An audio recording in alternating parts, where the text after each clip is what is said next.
My 1989 Toyota pickup started this year being powered by a TRD Supercharged 3.4 liter from a 2000 Tacoma. And then I had this brilliant idea of putting a V8 in it. And let me tell you, that did not go according to plan.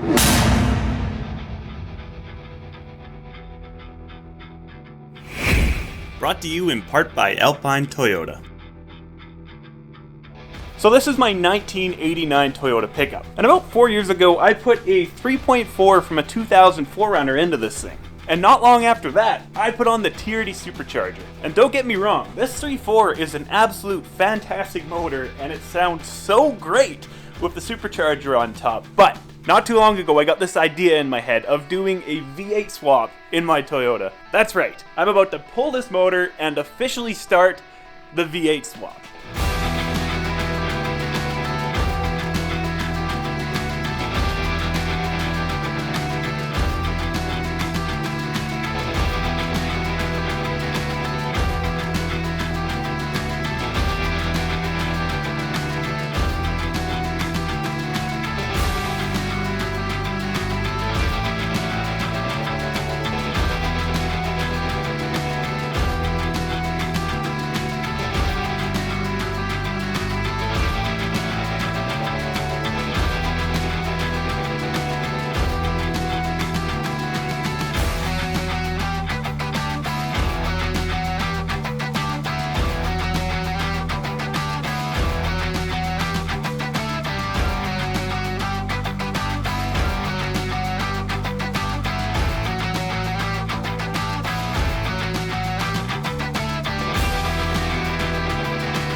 And now, it's time to go pick up the engine donor. Alright, check it out. The Tundra is home and in the shop. I am excited to pull this 2UZ out and see how it fits in my pickup.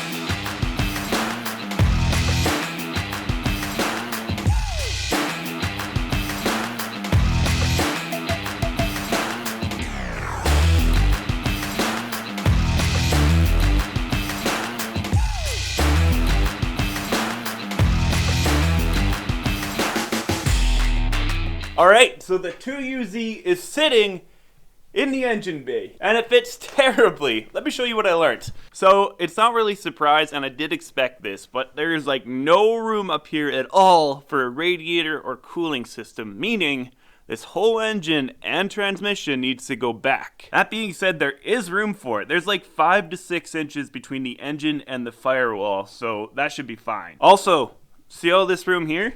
And how there isn't much room here? So the whole engine's gotta move like 2 inches this way, but let me show you the roadblock there. Right behind that orange oil filter, there's an oil cooler. And unfortunately, because of the cooler, it's pushing the filter right into my steering box and frame rail. So the oil cooler has to get deleted so that I can move the engine more towards the driver's side. And down to the last roadblock. So this oil pan here, I think it's like a mid-sump kind of deal, and it almost clears the steering, but I don't think it'll be an issue once the engine is moved back. So as I mentioned earlier, this guy attaches right to the oil filter neck, and then this nipple goes right through it, and right there is where you would normally connect the oil filter. So now with this deleted, obviously this is way too long. And that brings us to this little nipple. This came out of a 3.0 block, and check it out. It happens to be the exact same thread. So this is now going to take the place of where this was in the oil filter neck coming from the block.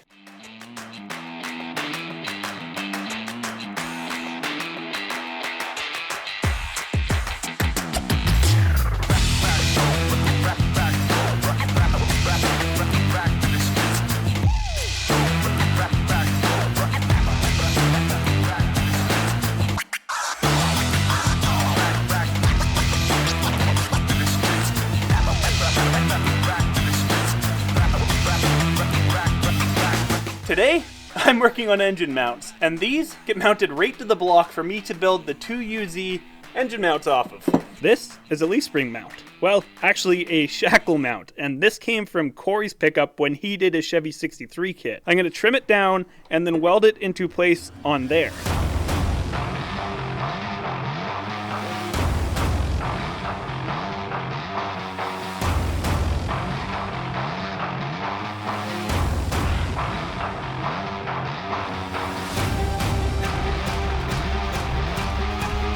To answer your guys' number one question with this swap, what tranny am I using? Well, I'm using an R150. This is a stock tranny that would go behind a regular, 3.0 version of these trucks with a manual transmission. Now, that is not the original trans to this truck. This truck was an automatic when I bought it. I have done the manual swap, well, years ago now. But yes, that is the tranny that I am keeping with it. And to accomplish this, I'm using the KS Racing bell housing. This kit comes with the bell housing, the clutch kit, the pressure plate, a slave cylinder. It comes with the input bearings and a spacer for it. And not only that, it comes with an extension for the input shaft. Plus it comes with your throw bearing and your shift fork. So, I mean, it's a super complete kit, and I'm sure there's a couple little extras that I'm forgetting. Today is the day I'm gonna put the 2UZ attached to the tranny in my 89 Toyota pickup. The engine is fully decorated. I got the alternator on. Everything is back together on it, and yeah. Now is the real moment of truth to know how well or how well it isn't going to fit in this thing.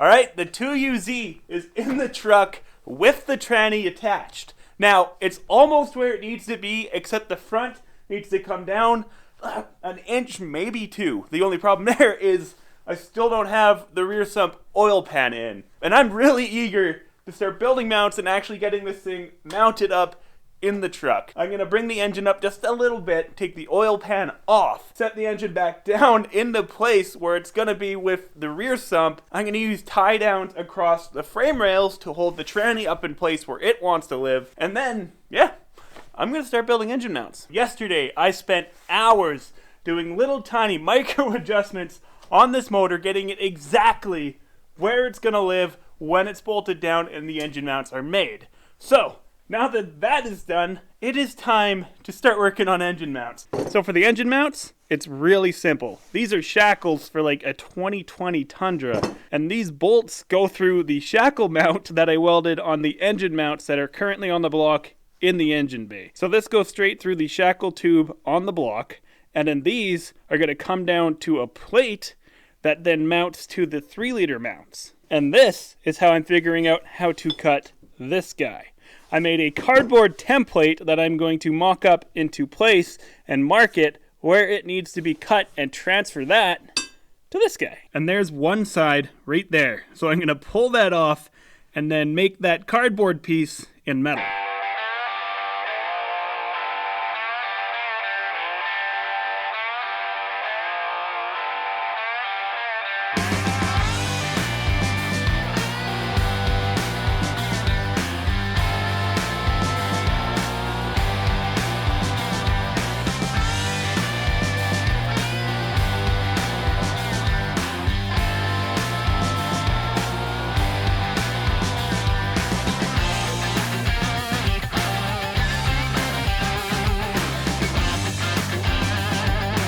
Check it out! The engine hoist is gone and the 2UZ is officially mounted in the truck.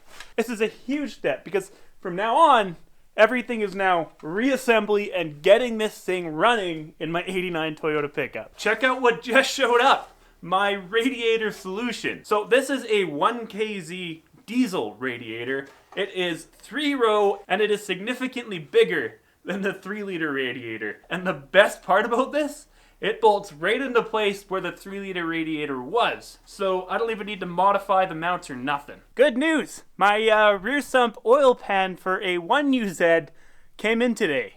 Bad news is, it's not gonna work. Well, it's not gonna work as it is stock. And there it is, the rear sump oil pan. As you can see, it definitely clears the steering by a mile. That's not even an issue, but it's this corner right here that is gonna be a problem.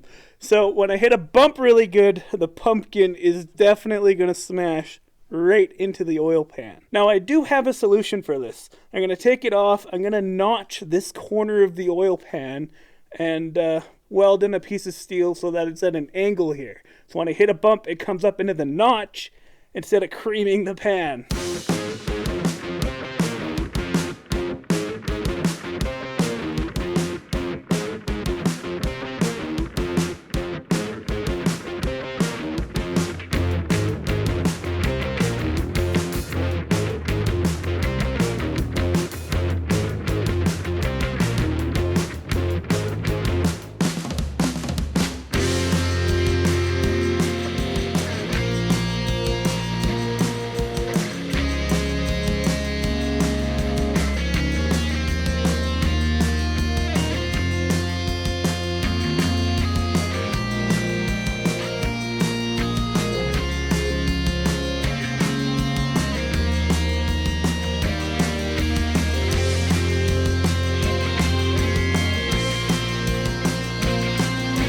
Check out what just showed up. The flywheel. I gotta cut the ring gear off the flex plate that was attached to the automatic transmission and then attach the ring gear to the back side of the flywheel and then weld it into place. Then I can bolt the flywheel into the truck and we can try to start this thing.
And it finally started. And in this exact moment, I was incredibly happy for a split second.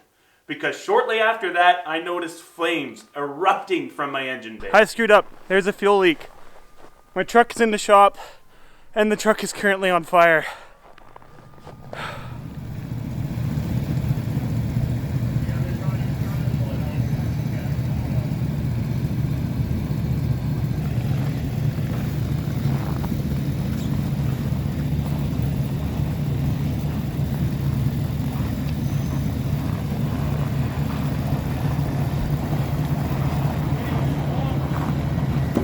So yeah, that sucked, but it didn't take me long to get back to work. I completely stripped down the engine bay, the interior, took it down to bare metal, repainted it, put a whole new interior in it, moving over the dash harness and a bunch of other stuff from a parts truck, and then I got a completely different, but better, V8 to throw in it. Somebody ordered a motor? I did order a motor. Delivery service in the house? And check it out, they delivered a new, well, new to me, 1UZ. Now the beauty of going from a 2UZ to a 1UZ is everything I've already bought for the 2UZ will bolt up to the 1UZ, except the 1UZ is aluminum and the 2UZ cast iron. And honestly, because of this, I barely filmed any of the 1UZ going in because it's just repeating everything you already saw. So let's skip forward in time to when this engine is installed. All right, guys, check it out. The new 1UZ is now in my truck. All right, so I just connected the starter to the starter relay that I have in this relay box and connected that to ignition in the start position. So in theory, right now, if I turn the key, this motor should turn over.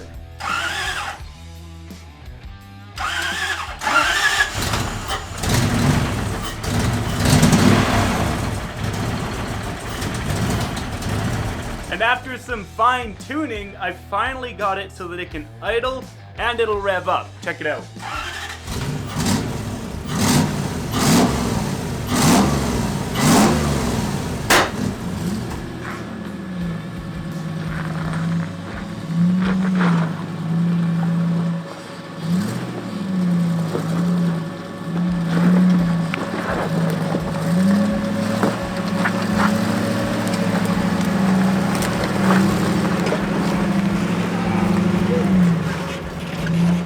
Well guys, that about wraps up this week's episode of Dirt Garage, and I hope you enjoyed it. If you're looking for more information on the 1UZ swap in particular, I do have a dedicated video just going over all the little details involved with swapping that in. Anyways guys, if you can do me a huge favor, hit that thumbs up button and consider subscribing. I upload weekly Toyota building, wheeling, and off-roading content. Anyways, I'll see you next week.